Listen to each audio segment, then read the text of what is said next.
Hello friends, and welcome to another edition of Transformational Astrology. We're going to be talking about this upcoming new moon eclipse, which is on Christmas evening after the celebrations, around midnight on the East Coast and around 9 p.m. on the West Coast. And we want to take a look at this chart. And we're going to do another abbreviated version of our normally a little bit longer podcast. We're not going to be doing question and answers, and just give you a little bit of a quick summary about what's coming up. So let me switch over to the chart so you can see it. Excuse me. And here we are in the Time Passages software taking a look at this configuration for this new moon coming up on December 25th, as I said.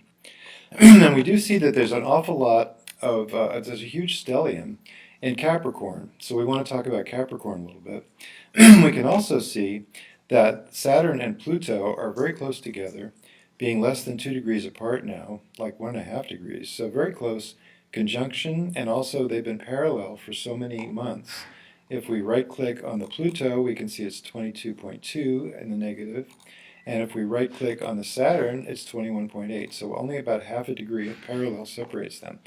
Now, not only that, this 22 degree mark where Pluto occupies is squared by Eris at 23 degrees. And you might wonder, what does that really imply? Well, Eris, as you know, as I've been talking about so many times, is a feminine warrior archetype for really articulating what is the most bottom line values that you have. It's something that supports what you are at the total inside some most sincere values that you express. And so discovering that, discovering what you really are all about, what you really mean, what you really believe, is a big part of working with Eris.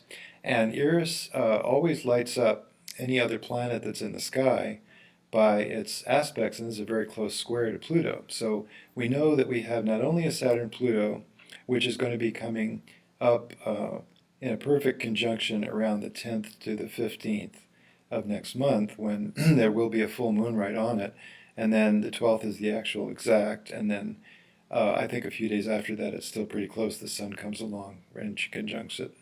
So this will be a very exciting time in the middle of the month, but really the fact of the matter is we're already there.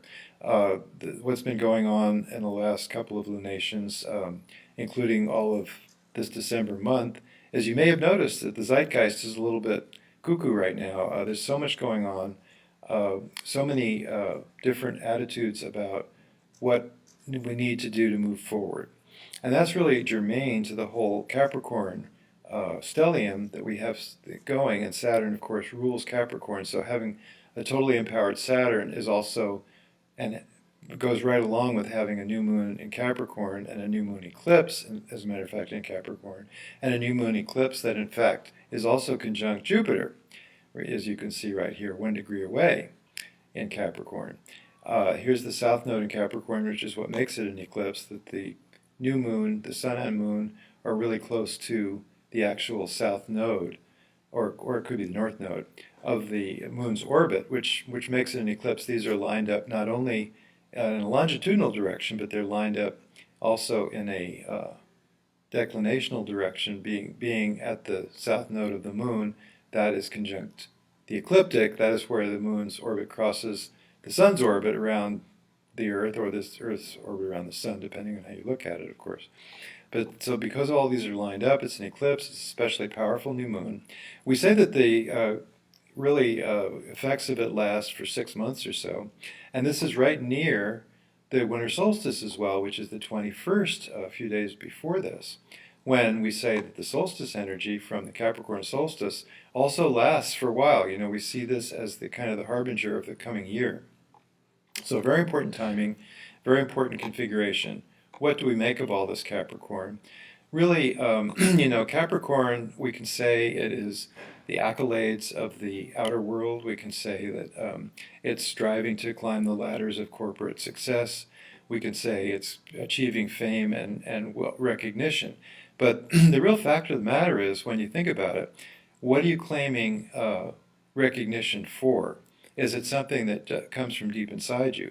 Or is it something that you're constrained by the necessities of making a living, and in particular chosen profession you have, which has its own rules and guidelines, and are you having to abide by those and not being individually expressive of your own beliefs? These are the issues that are up right now.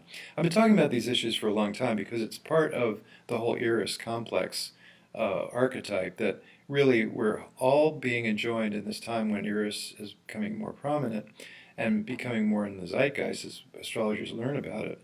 We are becoming more dependent on individual voices, on individuals standing up. Perfect example is Greta Thunberg, who stood up and did what she did, addressed the UN, said, "You leaders are not leading. You're not taking climate change seriously enough. There's a lot of action that needs to happen, and it's not happening." And she called them out. Well, that is the perfect quintessential. Can you see it? Right, exemplar of the woman archetype, the feminine warrior, the woman standing up to power and speaking up. And a feminine warrior is one that really speaks from deep conviction, from their own concept of what's needed to nurture the situation. So, and of course, when we think about Capricorn, there's two sides to it, because Capricorn is, as I started to say earlier, the accolades of the outer world and climbing the corporate ladder for success. But when you look at the deeper meaning, it is the elevation of society. It is the evolution to a better way of doing things. It is the perfection of the social network. And so we have the very best impulses of Capricorn being enjoined upon us to come out now, and everybody has got to be speaking up for what they deeply believe. I see the Democrats doing that when they say, you know, this is violation of the law. We have to say something because enjoining a foreign power, etc. I don't want to get into politics. We see the Republicans trying to do their best because they feel like what they're doing is for the best interest of the country. And how we can all really inhabit that our own individual values on these things is what is being played out right now, both in the society and for each of us individually. We have to figure out where we stand, where we can stand up and articulate our deepest truth. And we see it happening all over the world. We see it happening in Hong Kong. We see it happening in France. There's protests. There's people saying this is not the way to do it. You have to do it this way, and being passionate about it and getting together and acting together. So this is a quite intense time. And we can see it in the zeitgeist, and we can see it over the next month when we will see also changes in this country as they fight it out in Washington over what is going to happen next, and what the evidence will be that's presented at this trial, and who will have what to say, and see what the Republicans can say for themselves, and see what the Democrats have to say as well, and see what this country is all about and what each individual member of this population could say. And so that comes back down to the individual. It's what can you do, how can you really articulate what you most deeply believe. And it is the time for that. It's the time for everybody to stand up and be counted. So that's the essential message here. A couple of other things that are worth mentioning about these configurations in the the solstice that takes place a few days before this eclipse new moon on Christmas evening. Mars was just a couple of degrees back. It was at 21 degrees. And in fact, as you can see, that makes a partile sextile from Scorpio to Capricorn with its midpoint degree of 21. So that's another significant chart, because we do say that the winter solstice is an important chart that we need to look at. The other thing that's going on is there is a considerable emphasis also on Chiron. Chiron being in almost the very first degree, the second degree actually, of Aries, and prominent in the fact that Pluto is actually making a quintile, which you can actually see in Time Passages software. See, the best way to do it is to just show single planet. Oops. And the single planet aspects to Chiron. And then I can put the mouse on it and see what we're looking at there. And we have the squares. And Saturn is also quintile, but it's not showing up, so I'm not sure what's going on there. Anyway, there is a quintile. It's not showing on this chart. It's not selected on this natal chart. That's why it's a minor aspect. But there is a quintile between Saturn and Chiron, which is also a factor. So what do we think about Chiron being prominent right now? And that is the natural angst that we all feel about where the society is headed. The issues of climate change, very frightening. What could be happening with sea level rise in the next few years, 20 years or so, and everything else. So we are looking at a changing world. They call it future shock. How can we deal with the new situation that we're in? And so Chiron prominent makes perfect sense to me right now.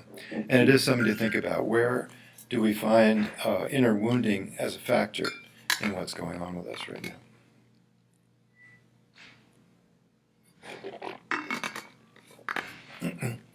So they say the thing about fears is not to be trying to avoid it. Recognize your fear, recognize the emotion that's coming up, but face your fears, right? And so that is another important theme of this new moon that will be active over the next 30 days of the beginning of the new year. So as we head into this rather difficult month and year, I think that 2020 is going to be more difficult, really, than 2019 has been. Things are getting more intense as we head into this climactic changeover represented by 2020. We do have in 2020 Saturn and Jupiter coming together at the 0 degree mark of Aquarius. That happens on the 21st of December, towards the end of 2020, about a year from now. And that is a time when things shift, when it's a societal shift that takes place. The other thing to think about is that there's a triple conjunction of Jupiter, Saturn, and Pluto, and that takes place in mid-November of 2020, right after the election. So that will be another very intense time when things settle down as the election happens and the people speak, and we see how that comes out.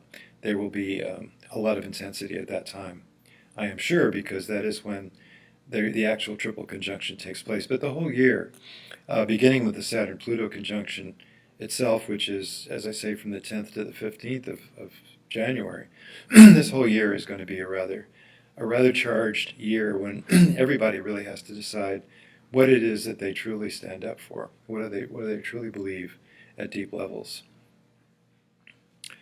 So I think that's what we want to say right now. And we're trying to keep these Christmas time transmissions short. We are putting the software on sale, by the way. Let me switch back here.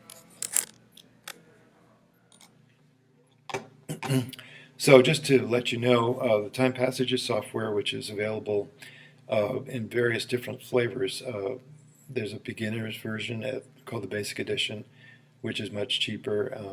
Then the intermediate, which is called the Standard Edition. Then we have the Advanced Edition, really for professionals, but everybody can benefit from it. And a lot of interpretations that you can get for all the different factors that are in the chart. Everything's on 30% off right now because we're trying to do a little end-of-year sale and get people up on the software if they're not already, because we believe that understanding astrology is a really helpful thing as we go into these difficult times and as we see what we're up to ourselves in our own lives by looking at the natal positions in our chart. And it is a very important thing to recognize that astrology works and that it can't possibly work.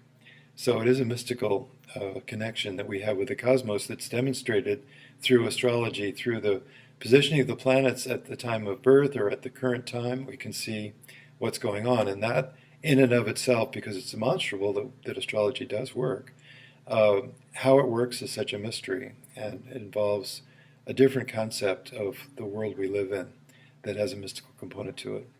So there's a Christmas message for us all that in spite of whatever we might think about different institutional religions, however we might believe, that there is a fundamental factor of the universe. It's a beneficial universe that we live in, and everything that's happening to us that seems difficult at times is really guiding us to a higher level of consciousness, higher level of evolutionary progress that we can all individually make. So that's a good thing to think about at this time, and as we navigate these intense currents of the next 30 days of this coming cycle. So best of luck on all of that, and Merry Christmas to all, and however you celebrate, have a great end of year celebration and solstice. So long for now.